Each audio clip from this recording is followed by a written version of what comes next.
가난한 사람들을 위한 시대의 징표 시작하겠습니다.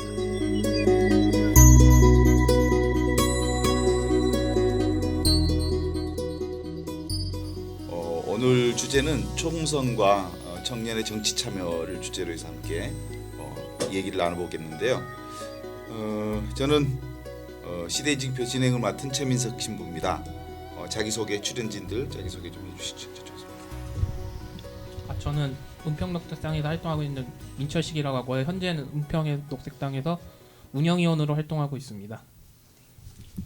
네, 저는 노동당 고양파주당협위원장이고 이번 총선에서 고양시 갑 선거구에서 국회의원으로 출마하는 신지혜입니다. 네, 저는 정의당 평당원이고요. 이름은 김요한이고 사실 아무 직책도 없고 아무것도 하지 않습니다. 그냥 비정규직입니다. 예, 저는 민중연합당 흑수저당 당원이고요. 이번에 국회의원 선거에서 동작구 을 지역에 출마한 이상현이라고 합니다. 네, 동작구 을. 네. 네, 저도 민중연합당 흑수저당 당원이고요.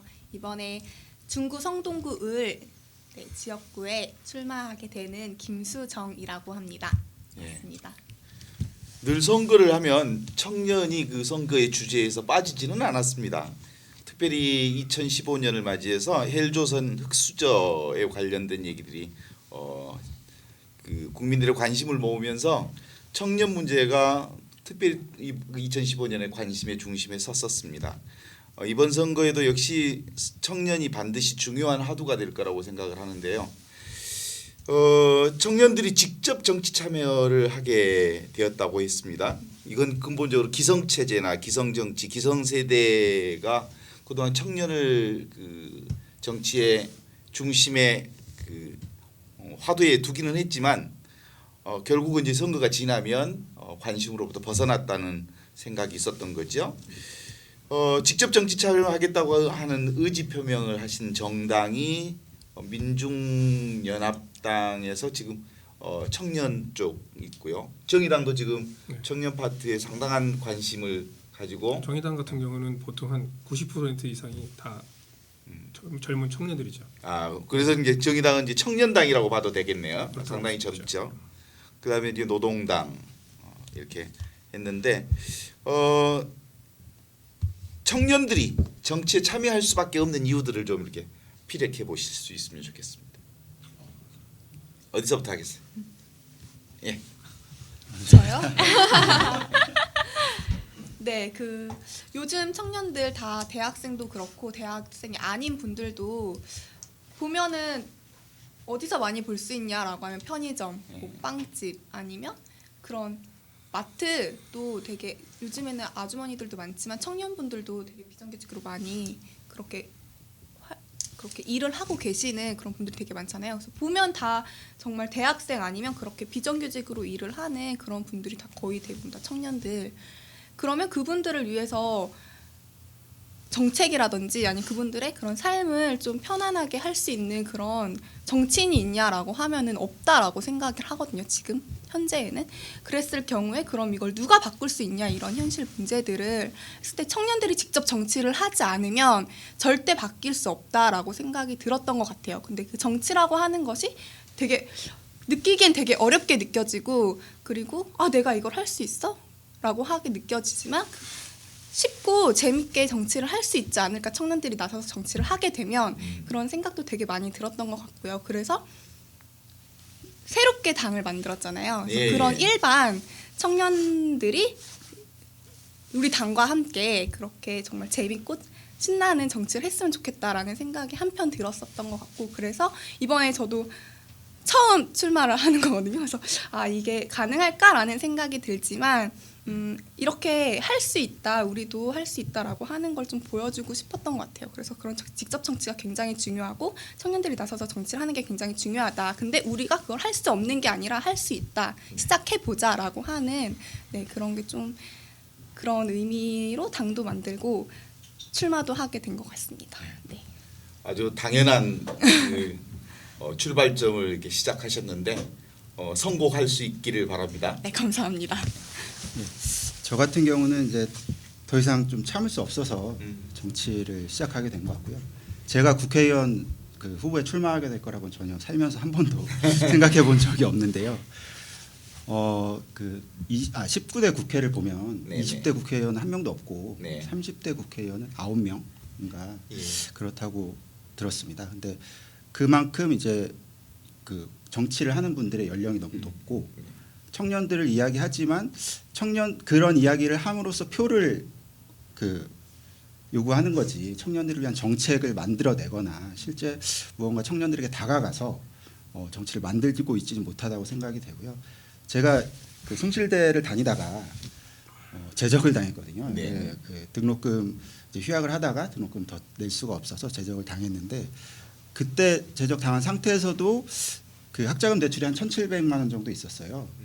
근데 그것을 그러면 쉽게 갚을 수 있냐 또 그런 상황도 아니었고 그래서 병역 특례하면서 어렵게 갚았는데 그러고 더 이상 학교를 갈 수가 없더라고요. 또 이제 빚을 질 수도 없고 또 그 이후에 어떤 그러니까 나의 생활이 제대로 보장되는 어떤 직장이라던가 그런 일들이 기다려주는 것도 아니고 그래서 어렵게 자기 스스로 살아나가야 하는데 저는 이제 저만의 문제가 아니라 많은 청년들 20, 30대들이 겪고 있는 문제다라고 생각을 하고 이것이 개인이 노력해서 풀 수 있는 문제도 아니고 정치가 해결을 해줘야 되는데 우리나라 정치인들은 전혀 청년들을 위해서 그런 일들을 해주고 있지 못하다. 그래서 우리가 직접 나서서 그걸 바꾸지 않으면 누가 바꿔주지 않겠구나 이런 생각을 하면서 정치에 나서게 됐던 것 같습니다.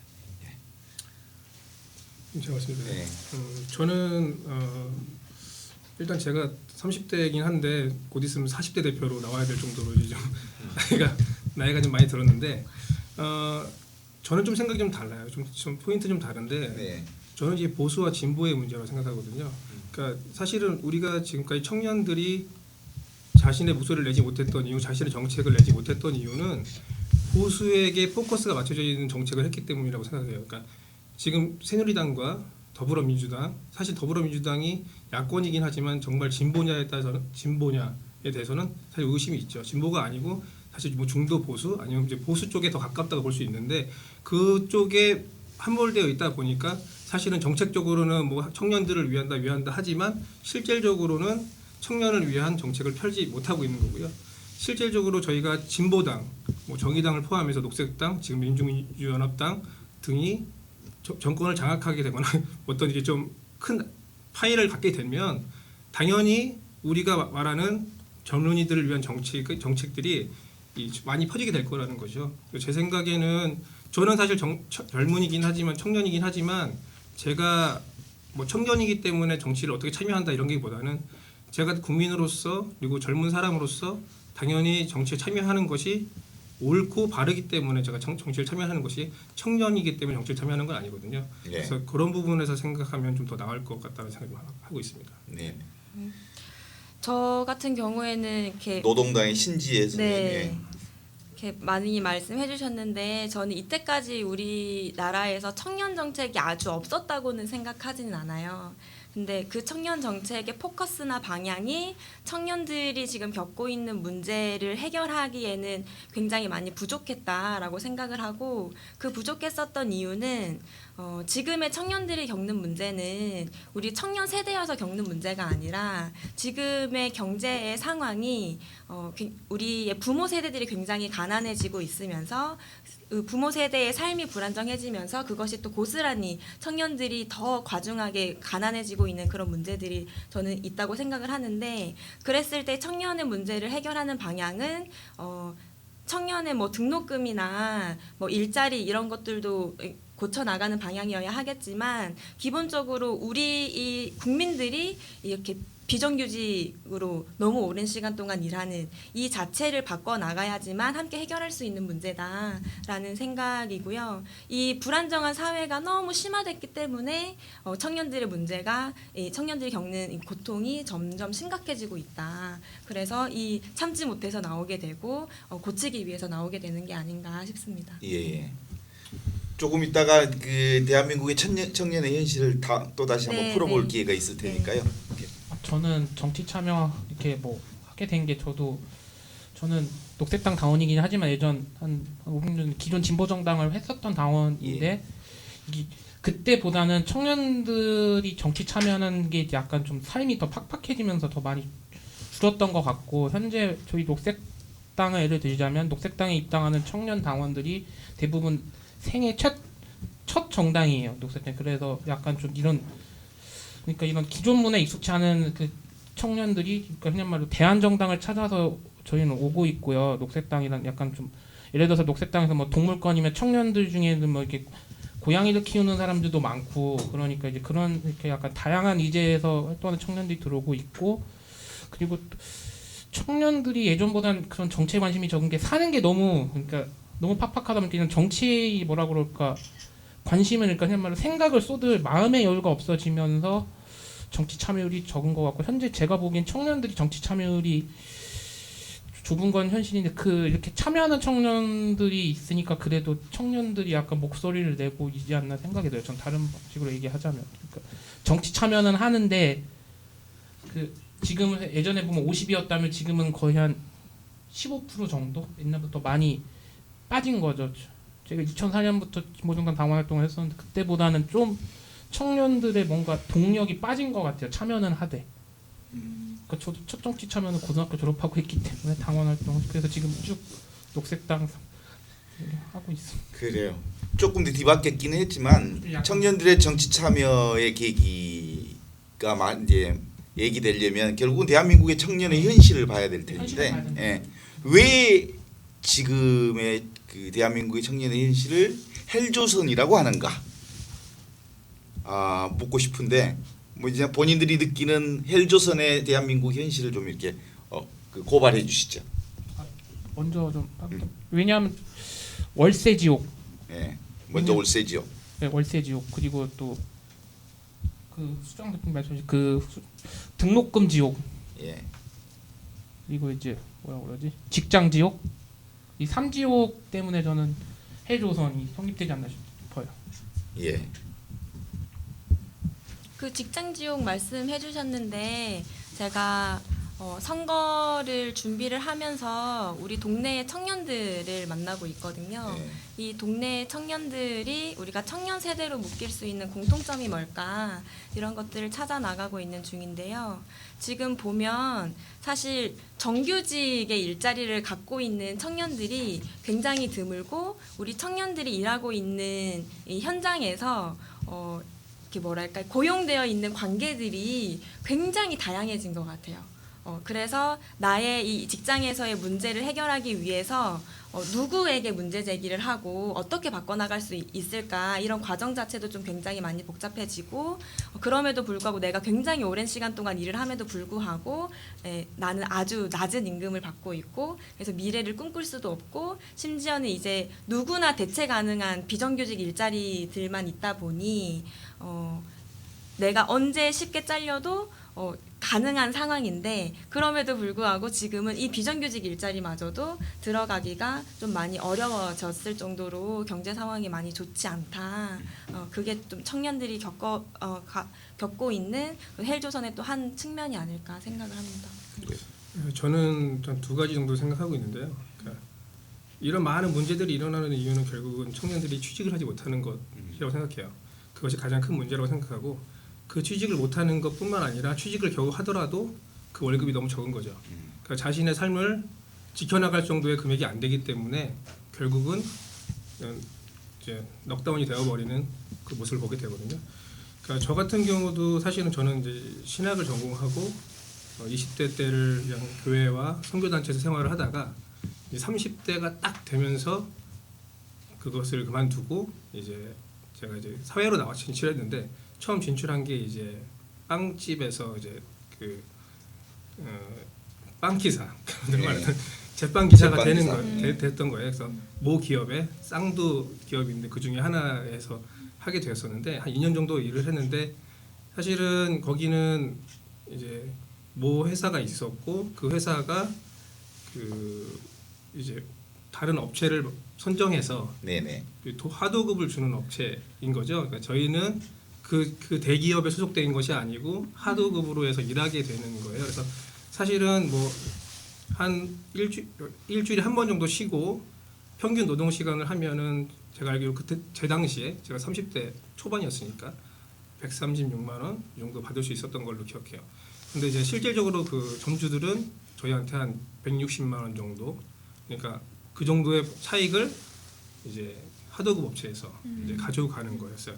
그러니까 그래서 사실 그 돈을 더 많이 벌기 위해서 시간을 좀 딜레이 시키면서 일을 좀 더 길게 가려고 하는 기사들이 많이 있었어요. 그래야지 조금이라도 더 돈을 벌 수 있으니까. 그러면 그 고객 그 점주와의 그 긴장감이 굉장히 치열하고 조금의 실수도 용납되지 않고 빨리빨리 일하지 않는 그 기사를 보면서 굉장히 비난하고 바꿔줘라고 해서 쫓겨나고 뭐 이런 일들을 경험했거든요.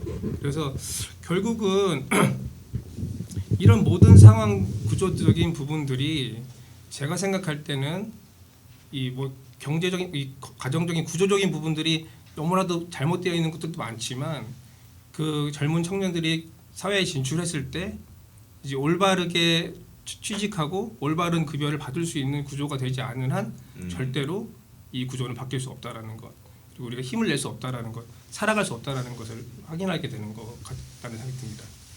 제가 사목 현장에 있는 곳이 그 빈민 사목, 특별히 노숙자 사목을 하고 있거든요. 근데 이제 사실은 노숙자들 중에 생각보다 젊은 층이 많아요. 보통 40대, 50대. 어떤 경우는 20대 후반에서 30대 초반의 친구들이 노숙하고 있는 친구들을 만났는데, 그때 만나면서 이제 그 친구들이 무슨 일을 하고 있는지 보니까 청년들이 하고 있는 그 알바, 뭐 주유소, 또 PC방, 거기서 이제 일자리가 또 계속 있으면 모르는데 너무 중노동을 시키니까 한 2달 하고 더 이상 그 몸이 견딜 수가 없으니까 쉬어야 하고, 그럼 쉬어서 이제 돈이 떨어지면 이제 노숙하게 되고, 노숙하면서 다음 일자리를 찾기가 좀 어려우니까 계속 노숙의 연속이 되고, 이런 경우들을 만나게 되기도 하고 그랬는데, 계속해서 예. 청년 현실을 좀 이렇게 얘기를. 저는 그 사는 문제 네. 집 얘기를 좀 하려고 하는데요. 네네.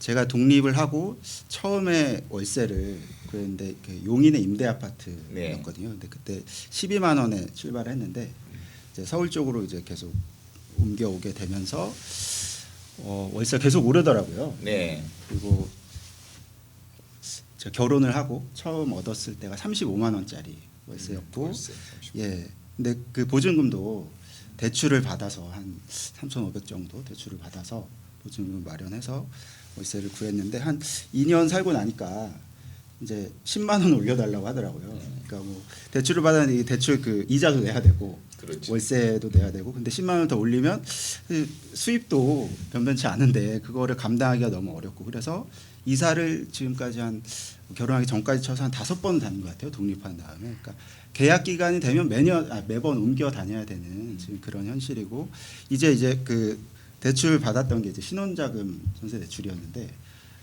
상환할 때가 돼서 이제 보증금도 줄이고 월세를 더 싼 곳을 찾아서 계속 옮겨 다녀야 되는 현실이 있고, 제가 그 독립했을 때 이제 일을 했을 때 고시원에 살았던 적이 있거든요. 네. 근데 23만 원짜리였는데 지금 보면 뭐 40, 50 이런 고시원도 있긴 한데 그렇게 그 정도 살 정도 되면 그게 어려워서 그 고시원에 살아야 돼서라기보다 이제 뭐 지방에서 올라와서라던가 특별히 혼자 살아야 되는 문제가 있어서 가는 분들도 있는데, 그럼에도 어렵게 더 싼 곳을 찾아서 다니는 청년들이 많은 것 같아요. 1인 가구 청년도 엄청 많고, 근데 그 생활 자체가 너무 열악하고 위생, 뭐 환경 그런 것들이 너무 어려운 현실인 것 같고요. 이 외에도 여러 가지 정말 청년의 문제가 뭐가 있냐라고 하면 밤을 새서 이야기해도 끝나지 않을 것 같은데, 저는 이런 문제들이 좀 그 우리 사회 전체적으로 보면 그 금수저 흑수저 이야기를 많이 하잖아요. 그쵸. 헬조선이다라고 하면서, 근데 정말 그 자기의 수저 계급, 뭐 신분 이런 것들을 넘어설 수 없는, 내가 흑수저로 태어났으면 금수저가 어떻게 노력을 해도 금수저가 될 수 없는, 정말 4년제 그 대학 좋은 곳에 입학을 해서 막 장학금 받으면서 다니고 그렇게 좋은 성적으로 졸업을 해야 비로소 금수저 밑에서 일할 수 있다라고 하는 이야기가 지금 되고 있는데, 그것이 신분이라고 할지 아니면 자기가 가지고 있는 처음 났을 때 어떤 집안 환경 이런 걸 극복할 수 없는 사회, 아무리 노력해도 그것이 해결될 수 없는 사회가 청년들이 가지고 있는 큰 문제인 것 같습니다. 네. 네. 앞에서 다 많이 이야기해 주셔서 다르지 않은 것 같고요. 저도 사회생활 처음 시작했을 때 저도 알바였거든요. 아르바이트. 마트 안에 있는 피자 파는 그 곳이었어요. 거기도 마트에서 직접 고용이 아니라 대형 마트였거든요. 마트에서 직접 고용이 아니라 정말 그 안에 있는, 그래서 면접도 2번 보고 계약서도 2번 썼던 것 같아요. 그래서 그 마트 안에 있는 피자집에서 일을 하면서 되게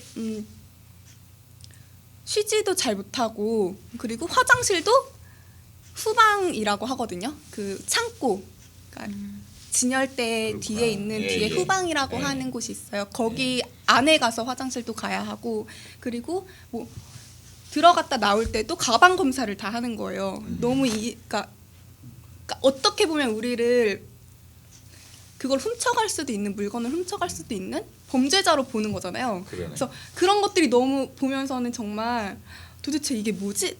저는 전문대를 나와서 어린 나이에 졸업을 해서 마트 알바를 시작한 거거든요. 네. 이게 도대체 뭐지? 내가 왜 이걸 가방 검사를 받아야 하고 그 안에 뭐 제 소품들이 다 있는 건데 그걸 다 들여다 보는 거잖아요.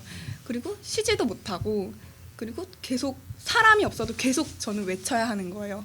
피자 맛있습니다. 피자 사가세요라고 하는 그런 것들도 그랬고, 그리고 마트에 보면 포인트 카드가 있잖아요. 예, 포인트 카드. 네, 포인트 카드를 이제 실적을 올려야 하는 그 시기가 있는 거죠. 그럼 그거를 다 만들려고 하는 거예요. 그 직원들한테.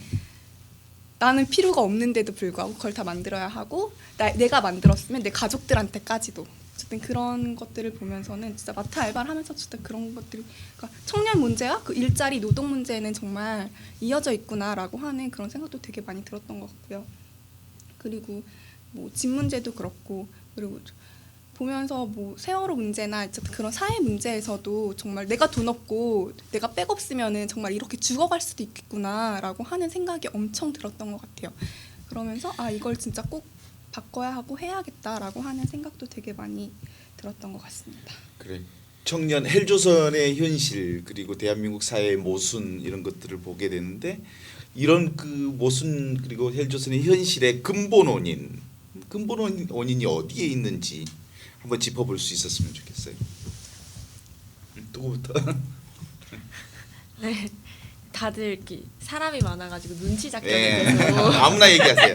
네, 하게 되는데, 저는 지금의 청년들이 겪고 있는 문제가 심각해진 원인은 분명히 신자유주의라고 생각을 하고요. 이 경제 위기 이후에 우리는 기업은 계속 어쨌든 돈을 벌고 있지만 그것이 일을 하는 사람들이나 서민에게는 돌아오지 않는 이 구조가 점점 심화되고 있는 것이 가장 청년들이 문제의 근본 원인이 아닐까, 그렇게 생각합니다. 네, 뭐 저도 뭐 눈치 작전 계속 하시는데, 네, 저도 마찬가지라고 생각하고요. 자본주의 체제 아래서 사실은 개천에서 용날 수 있는 구조가 이제 아닌 거죠. 옛날에는 공부 열심히 해서 잘하면 그래도 뭐 판사 검사 돼서 그 사람들이 좀 이렇게 가게를 완전히 전복시키고 새롭게 만들 수 있었는데, 지금은 경쟁 자체가 안 되니까 이제 돈 많은 사람들, 금수저들이 투자하는 것을 따라갈 수 없기 때문에 어린 나이에서부터 그 차별을 당하게 되잖아요. 그런 모든 구조들이 자본주의로부터 시작됐다고 생각하고요. 그래서 사실 제가 정의당을 선택했던 이유도 많은 부분에서 이 자본주의를 완전히 개혁하고 새롭게 되어지는 것에 대한 기대를 가지고 정의당에 가입한 거였거든요. 그러니까 지금 가장 문제는 저희 머릿속에 가득 구조적으로 박혀 있는 이 자본주의를 빼내지 않으면 근본적으로 이렇게 해결할 수 없다라고 생각하는 게 맞는 것 같습니다. 저가 드는 생각은 말씀하신 대로 일종의 너무 많은 신자유주의 그런 것과 많은 탐욕이 결국은 이런 청년들의 그런 걸 저는 심각하게, 그러니까 너무 많은 탐욕이, 그러니까 자본주의 너무 많은 탐욕 때문에 지금 이런 문제가 더 심하지 않나. 너무 쉽게 말해서 금수저, 그러니까 정말로 그런 너무 많이 가지려고 그래서 너무 많이 가지려고 하니까 그런 걸 근데 상하 나눔, 그러니까 이게 돼야 되는데 서로 너무 많은 것을 가지려고 하니까 그 사회 지도층 너무 많은 걸 가지고 그런 탐욕 때문에 이게 더 청년들 불편이 더 심화되지 않나 생각합니다. 예, 그 프란치스코 교황님 그렇게 얘기하셨거든요. 그 규제받지 않는 자본은 새로운 폭력이다 그러셨단 말이죠. 정말 그 자본의 폭력이 얼마나 무서운지, 얼마나 공포스러운지, 얼마나 사람을 비참하게 하는지 이런 것들인데, 방금 이제 그런 시대적 흐름이 지금 자본주의의 폭력 앞에 우리가 얼마나 처참하게 지금 피 흘리고 처절하게 당하고 있는지에 대한 현실이 나타난 것이기도 하지만요. 그동안에 그러면 이제 우리 그 기성세대들, 부모님 세대들의 책임은 없을까요? 어떻게 생각하세요? 저는 이제 그 원인은 비슷하게 생각하는데, 거기에 이제 더해서 결국은 그 기득권이나 금수저라고 부르는 사람들이 그러니까 부만을 독식하고 있는 게 아니라 정치, 어떤 이 사회의 구조를 만들어 나가고 그것을 고착화시키는 걸 지금까지 계속 그러니까 독식하고 만들어 왔다. 그래서 그 다른 나머지 99%의 사람들이 어떤 더 잘 살고 평등하게 살고 이럴 수 있는 기회를 아예 애초에 시작부터 박탈하고 있는 사회가 지금의 구조인 것 같고요.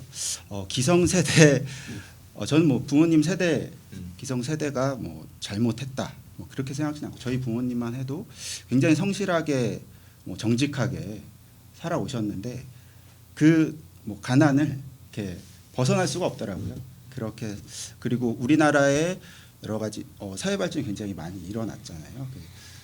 근데 그걸 만든 사람들은 다 기성세대 우리 국민들이라고 생각을 하거든요. 그렇지만 이 그 기득권과 금수저의 정치, 그런 정치인들 기득권을 그걸 만들 수 있게끔 선택하는 과정, 선거 이런 데 있어서 보다 바뀌어야 되는 부분이 있다고 생각해요. 그러니까 네. 기성세대가 가지고 있는 어떤 지역주의라던가, 그러니까 꼭 나는 1번 찍는다, 꼭 나는 2번 찍는다라던가 어떤 내 삶을 위해서 혹은 우리 이후 세대를 위해서 선택을 하는 것이 아니라 그런 이미 형성된 사고를 가지고 선택하고 만들어왔던 현실이 있는 것 같고요. 그런 것들은 반드시 이 세대 교체를 통해서 좀 변해야 되지 않을까라는 생각을 하고 있습니다. 그 기성 정치 시스템 안에서는 사실 우리 선거 시작하면 결과 놓고 보면 결국은 1번 당 내지는 2번 당 위에 다른 소수 정당들이 들어갈 구멍이 없는 진입 장벽이 너무 높아서 그 기성 정치의 그 원인들은 어떻게 보고 있습니까? 기성 정치의 원인이 예. 어떤 원인을? 그러니까 이제 진입 장벽이 너무 높아서 소수 정당이 발들일 수 없는 이런 현실들을 어떻게 타파할 수 있다고 보죠? 일단 저희가 이렇게 모여서 나선 것부터가 시작이라고 생각을 하고요. 국회의원 출마하려고 보니까 너무 어렵더라고요. 기탁금도 1,500만 원이었고 어떻게 1,500만 원 할 거예요? 빚을 져서 일단 그렇게 해야 되지 않을까. 그러니까 일단 이걸 시작하고 더 많은 청년들이 직접 나서는 걸 보여주고 우리가 할 수 있다는 걸 알리는 것부터가 시작이라고 생각하고, 그 왜 영화 그 저기 나온 게 뭐였죠? 그 제목이 갑자기 생각이 안 나는데 아니요, 그 독립군 나왔던 암살? 예, 암살에 이렇게 해서 그 한 명 두 명 이렇게 친일파들 없앤다고 바뀌는 거냐라고 했을 때 우리가 이렇게 살아있다는 거 보여주는 거다라고 하는 것처럼 청년들이 나서는 것부터 일단 보여줄 필요가 있다고 생각하고, 보다 많은 청년들이 그러니까 뭐 제도권을 진출하는 것도 있겠지만 정치에 관심 갖고 참여함으로써 변화의 흐름을 크게 사회적으로 만들어야 될 필요가 있지 않을까라는 생각을 합니다. 그러니까 그 정치 시스템에 있어서 사실은 공정한 경쟁이 아닌 거죠. 예. 사실은 뭐 예를 들면 새누리가 뭐 40%밖에 그 정당 지지를 받지 못했는데 의석수는 50% 이상을 얻는다든가, 소수 정당은 전혀 그 이렇게 자리 잡을 구석이 없다든가 뭐 이런 상황들이 계속 연속되었었는데, 그 이번에 이제 진입하기 위해서 그 이제 각각의 여러 노력들을 많이 하고 있잖아요. 근데 지금 우리 지금 민중연합당에게 좀 묻고 싶은 게 하나 있는데, 주변에서 혹시 그 도로통진당 아니냐 뭐 이런 얘기들이 좀 있어요. 이거 좀 해명 좀 예, 예. 해주시죠. 그렇죠. 그런 요새 또 언론에서 아주 많이 그러고 있지는 않은데 초기에 좀 그런 네. 이야기들도 있고 했는데 저는 뭐 통합진보당이 해산됐던 것은 굉장히 민주주의 사회에서 있을 수 없는 일이라고 좀 생각이 되고요. 그것은 정당은 국민의 선택에 의해서 이제 해산이라고 하죠. 어쨌건 뭐 집권을 하든 선택을 받지 못하든 그럴 수 있는 것이 정권의 힘으로 그렇게 될 수 있는 건 아니라고 생각하고 그리고 예전에 이제 통합진보당 당원이셨던 분들 중에 민중연합당을 선택하고 함께 하시는 분들이 있는 건 사실이고 근데 그런 분들의 어떤 정치적인 선택이나 자유 그런 것까지 박탈할 수는 없다고 생각을 하고 그럼 예전에 통합진보당을 했던 분들은 정치적 권리까지 다 뺏어야 되는 거냐 그건 또 아니라고 생각하거든요. 그런 데서 저희는 이제 흑수저당, 농민당, 노동자당 이렇게 새롭게 연합당의 형태 그리고 완전히 새로운 어떤 모바일 정당이라던가 99%가 직접 참여하는 정당을 만들자라고 하는 방식으로 새로운 정치를 표방하고 있는데 그런 데 있어서 예전 통합진보당 하셨던 분들이든 아니면 새로운 정치 참여를 원하시는 분들이든 모두가 함께할 수 있다 이렇게 생각하고 있습니다. 그러면 각 정당에 이번에 청년 대표적인 정책 있으면 여기서 소개해 주시죠. 저부터 네, 녹색당. 녹색당은 그 기본소득 그 해갖고 그 청년들에게 기본소득 그 해가지고 월 40만 원 이렇게 주장하고 있는데요. 그러니까 이게 왜냐하면 청년들이 이게 뭔가 삶이 팍팍하니까 저희는 대표적 계속 하시면 그- 돼요. 뭔가 지금 그러니까 저희 녹색당 그 기본소득을 청년들에게 왜냐하면 그게 뭔가 청년들이 계속 삶이 팍팍하다 보니까 그런 기본소득이라는 저희는 중심 정책으로 해갖고 청년들을 이렇게 지지를 끄는 활동합니다. 대표적인 정책은 기본소득입니다. 저희는. 네, 노동당도 마찬가지로 기본소득을 핵심 정책으로 하고 있고요. 근데 기본소득을 핵심 정책으로 내세운 이유는 이렇게 경제가 어려운 상황에서 아무리 기업에게 고용을 더 늘리라고 이야기를 하거나 아니면 투자를 더 하라라고 이야기해봤자 기업들이 결코 그러지 않을 것임을 알고 있고 그리고 이미 이 우리 재벌 기업들은 아주 많은 현금들을 보유하고 있지만 그것이 사회에 녹아나지 않고 있잖아요. 그래서 그런 재원을 마련해서 기본소득을 도입을 함으로써 우리 청년들이 겪고 있는 최저임금이 너무 낮은 문제라든지 혹은 비정규직으로만 일을 해야 하는 문제라든지 그리고 노동시간을 줄여서 일자리를 늘리는 문제라든지 이런 것들을 해결하기 위해 기본소득도 함께 핵심 정책으로 하고 있습니다. 정의당. 네, 정의당 같은 경우는 대공약으로 해서 두 가지 정도 얘기하고 있는데요. 2020년까지 300만 원 소득을 얘기하고 있어요. 그래서 사실은 그 내용 아래 15가지 항목으로 해서 지금 뭐 기본 뭐 시급 같은 경우 월 만 원 뭐 이런 것들을 다 포함해서 15가지 정도를 자체 공약을 내고 있고요. 그리고 한 가지는 이제 사회복지 관련해서 이제 뭐 통신비라든지 주거비라든지 이렇게 해서 복지와 관련해서 100만 원을 추가적으로 하는 것에 대한 그 공약을 가지고 있어요. 두 가지 큰 틀을 가지고 이제 복지와 이제 그 급여의 문제로 좀 풀어가고 있는 걸로 알고 있습니다. 네, 저희는 청년들의 흑수저당이죠. 네, 흑수저당입니다. 민중연합당의 흑수저당입니다. 저희는 몇 가지가 있는데요. 그 중에 어쨌든 청년들의 반 이상이 대학생들이잖아요. 근데 그 대학생들이 등록금으로 엄청 힘들어하고 등록금 버느라고 알바하고 학교 다녀서 학교에서 공부하고 하는 그 시스템 안에서 엄청 힘들어하고 있는데 그걸 이제 정부가 반값 등록금 하겠다라고 하면서 이제 등급을 나눠서 그렇게 장학금을 주잖아요. 근데 그것조차도 제대로 어떤 근거로 그걸 나눠지게 하는지 그게 소득이라고 하는데 그 소득에 있어서 애매한 그런 기준을 들이대서 정말 장학금을 받아야 하는 정말 어려운 청년들이 받지 못하고 내가 왜 10분이고 내가 왜 9분인지 모르는 어쨌든 그런 것 속에서 등록금을 인하하는 그런 정책들을 좀 내야 하지 않냐. 진짜 청년들이 내 꿈을 찾고 공부를 열심히 할 수 있게 해야 한다라는 생각 속에서 일단 등록금 100만 원 100만 상한제. 원. 네. 100만 원 이상은 100만 원 이상 등록금을 내게 되면 청년들이 너무 힘들어하는 거죠. 그래서 지금 현재 시립대 같은 경우도 반값 등록금이 실현이 돼서 50, 60 정도의 등록금을 내면서 다니고 있는데 그럼에도 불구하고 알바를 하는 친구들이 그 등록금을 벌러 알바를 하는 친구들이 있는데 100만 그런데 나머지 다른 대학들은 300, 400 이렇게 되는 거잖아요. 그래서 네. 100만 원 이상 알바 100만 원 이상 등록금 상한을 둬서 상한제를 해서 그 안에 100만 원 안쪽으로 등록금을 만들겠다라고 하는 그런 정책이 일단 있는 것 같고요. 예. 그 등록금 100만 원 상한제가 대표적인 거고요.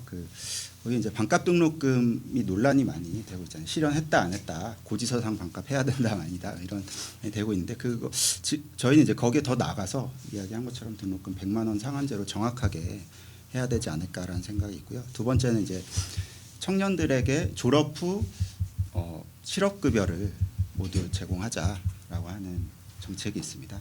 그러니까 대학을 졸업하고든 아니면 고등학교를 졸업하고든 정부가 현재의 고용보험 시스템 안에서 졸업 전 일정 기간 동안 정부의 자금으로 고용보험에 가입을 시켜주고 그리고 졸업하자마자 취업을 할 때까지 일정 기간 동안 실업급여를 제공해주면서 취업을 준비하는 기간이 상당히 어렵잖아요. 비용도 들고 그런 데 있어서 생활을 보장해주는 정책을 만들자 이런 정책도 있고요. 또 하나는 이제 재벌들이 사내 유보금 그러니까 보유하고 있는 현금이 굉장히 많은데 여기에 이제 청년 고용세를 물려서 청년들의 고용을 했을 때 그런 어떤 법인세라든가 이런 걸 혜택을 주는 그런 청년 고용세를 신설하자라고 하는 정책이 있습니다. 예. 그럼 이제 이번 총선을 이렇게 맞이해서 우리 이제 유권자들에게 하고 싶은 얘기 있으면 해보시죠. 이번 총선 들어서 또 많은 국민들이 이렇게 여야가 각자 나름대로의 진통이 있는 모습을 보면서 또 많이 지치고 계신 것 같아요. 그럼에도 불구하고 이번 총선에서 우리가 굉장히 많이 주목해야 할 것은 그동안 20년이 넘게 이어져 온 이 경제 위기 속에서 이 위기를 그대로 가져가는 선택을 할 것인가 아니면 이 위기를 벗어날 수 있는 새로운 사회 시스템을 만들기 위한 한 표를 던질 것인가 여기에 대해서 굉장히 많은 고민을 하시고 투표에 참여해 주셨으면 좋겠다. 관심을 가져주셨으면 좋겠습니다. 일단 투표 참여를 네. 이제 보고하셨는데요. 예. 많은 국민들이 이제 선거를 앞두고 이제 선택을 하시게 될 텐데 이제 또 그 사표 심리가 또 발동될 수도 있는데 좀 더 판단해 보시고 좀 더 나의 삶을 바꿀 수 있는 정당을 찾아서 투표를 하셨으면 좋겠습니다. 예. 네, 뭐 저도 뭐 비슷한데요. 일단은 기본적으로 국민으로서 투표에 참여하는 건 당연한 것이고 권리인데 그것에 대해서 너무 무관심하고 무책임한 태도를 보이는 것은 이제 국민으로서 뭔가 나라를 향해서 발언권이 없다고 생각해요. 그래서 가장 기본적인 투표에 참여하는 것은 되게 중요하다고 생각하고요. 그리고 이제 당들이 분산되고 막 붕괴되는 모습을 보면서 사표를 던질 것에 대한 두려움이 있으신 것 같은데 사실 그거보다는 자신이 지지하고 자신이 원하는 그 가치를 향해서 투표를 하는 것이 바로 옳은 투표라고 생각이 들어요. 그러니까 뭐 지금 당장의 정권이 바뀌고 이런 것들도 중요하지만 사실은 자신이 지지하고 자신이 추구하는 그 가치에 있는 그 정당을 투표하는 것만이 앞으로의 미래가 달라지고 바뀔 수 있다는 것에 대해서 말씀드리고 싶습니다. 예, 국민들이 정치에 많이 실망하고 계실 것 같아요. 그리고 앞에 말씀하셨던 것처럼 사표 심리도 많이 있고 내가 찍은 표가 죽으면 안 되는데 이런 심리. 근데 저는 사표는 없다고 생각하고 변화의 시작은 언제나 작은 데서부터 이루어진다고 생각을 하고 이번 선거는 지금의 어떤 경제 위기든 먹고 살기 어려운 문제든 그리고 국정교과서 문제나 세월호 참사 아니면 일본군 위안부 한일 합의 이런 문제에 대해서 정말 그리고 테러 방지법 최근에 통과된 그런 문제까지 이 박근혜 정부가 잘못해온 일이 너무나 많은데 거기에 대해서 정치인들이 속 시원하게 이야기할 수 있어야 된다고 생각하고 정치가 바로 그런 걸 바꾸고 국민의 삶을 바꾸는 거라고 생각을 합니다. 그런 데서 이러한 정치인들 정말 옳은 말하고 국민을 위해서 일할 수 있는 정치인들을 꼭 뽑아주시면 좋겠다 이런 말씀드리고 싶습니다. 네. 네. 너무 다 비슷해가지고 제 생각도 비슷하거든요. 그래서 네, 정말 네, 다 꼭 투표를 해주셨으면 좋겠고요. 그게 비록 새누리당이더라도 저는 진보 정당이니까. 그러니까 그거는 국민의 선택인 거니까요. 근데 어쨌든 내 삶을 봤을 때, 우리의 삶을 봤을 때 정말 바꿀 수 있고 정말 이거를 바꿀 의지가 있는 그런 정당, 그런 정치인에게 투표를 해주셨으면 좋겠다라는 생각이 너무너무 드는 것 같고, 청년들 같은 경우에도 나 잘 몰라, 정치 잘 몰라요, 너무 어려워요라고 하지만 그런 판단은 할 수 있을 것 같거든요. 본인 스스로가 판단할 수 있는 선에서 판단을 잘 하셔서 투표를 꼭 놀러가지 마시고 꼭 투표를 했으면 좋겠다라는 생각이 드는 것 같습니다. 김수정 우리 그 민중연합당 후보 앞에 이렇게 네. 저기가 있는데 기억하라, 심판하라. 그리고 입니다. 심판하라. 그리고 나쁜 정당 안 찍어요. 뒤에는 나쁜 이렇게. 정당 안 찍어 이거 있거든요. 네. 예, 실제로 이제 찍을 때 네. 내가 정말 내가 추구하는 가치에 한 표를 던지는 건 정당에다 하나 던지고, 그리고 또 지역구 안에서 내가 정말 투표하고 싶은 후보가 있으면 거기다 투표하고, 그것이 서로 분리해서 갈 수도 있고 하나일 수도 있지만 그 가치 투표를 좀 할 수 있었으면 좋겠다라고 하는 얘기들을 다 함께 해주셨습니다. 이 시간은 여기까지 마무리하겠습니다. 감사합니다. 감사합니다.